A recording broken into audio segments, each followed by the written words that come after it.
The lambs are shorn of the wool. They are feeling the intensity of cold. സ്വാതന്ത്ര്യാനന്തര ഭാരതം നേരിട്ട പ്രധാന വെല്ലുവിളികളിലൊന്ന് നാട്ടുരാജ്യങ്ങളുടെ സംയോജനവുമായി ബന്ധപ്പെട്ടതായിരുന്നു. ഒരു നാട്ടുരാജ്യത്തിൽ തന്നെ വ്യത്യസ്ത ഭാഷകൾ സംസാരിക്കുന്നവർ ഉണ്ടായിരുന്നതിനാൽ ഭാഷാ അടിസ്ഥാനത്തിൽ സംസ്ഥാനങ്ങൾ രൂപീകരിക്കണമെന്ന ആവശ്യം ഇന്ത്യയുടെ വിവിധ ഭാഗങ്ങളിൽ നിന്നും ഉയർന്നു. ഈ വിഷയത്തെക്കുറിച്ച് പഠിക്കുവാൻ 1948 ജസ്റ്റിസ് എസ്.കെ. ധർ അധ്യക്ഷനായ ലിംഗ്വിസ്റ്റിക് പ്രൊവിൻസസ് കമ്മീഷൻ കേന്ദ്ര സർക്കാർ നിയമിച്ചു. ഭാഷയെ മാത്രം അടിസ്ഥാനമാക്കി സംസ്ഥാന പുനഃസംഘടന നടത്തുന്നത് ദേശീയ ഐക്യത്തിന് ഭീഷണിയാകാമെന്ന് കമ്മീഷൻ റിപ്പോർട്ട് നൽകി. തുടർന്ന് ജവഹർലാൽ നെഹ്റു, വല്ലഭായ് പട്ടേൽ, പട്ടാഭി സീതാരാമയ്യ എന്നിവരുടെ നേതൃത്വത്തിൽ JVP കമ്മിറ്റി രൂപീകരിക്കുകയും ഭാഷാപരമായ സംസ്ഥാന പുനഃസംഘടന താൽക്കാലികമായി നീട്ടിവെക്കണമെന്ന് നിർദ്ദേശിക്കുകയും ചെയ്യുന്നു. എന്നാൽ ജനങ്ങളുടെ ആവശ്യം കൂടുതൽ ശക്തമായി.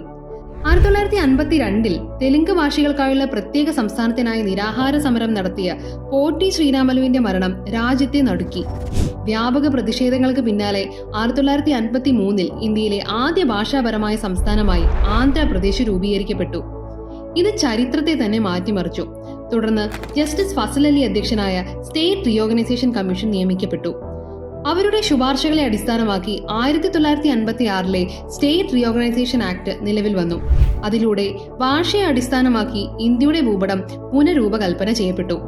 അതോടൊപ്പം തന്നെ ഭരണഘടനയിലെ നിർണായകമായ 7ാം ഭരണഘടനാ ഭേദഗതി നിലവിൽ വന്നു.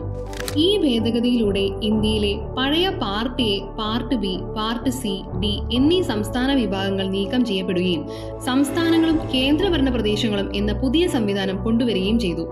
ഹൈക്കോടതികളുടെ അധികാര പരിധിയും സംസ്ഥാനങ്ങളുടെ ഭരണഘടനാപരമായ ഘടനയും പുതുക്കി ക്രമീകരിച്ചു.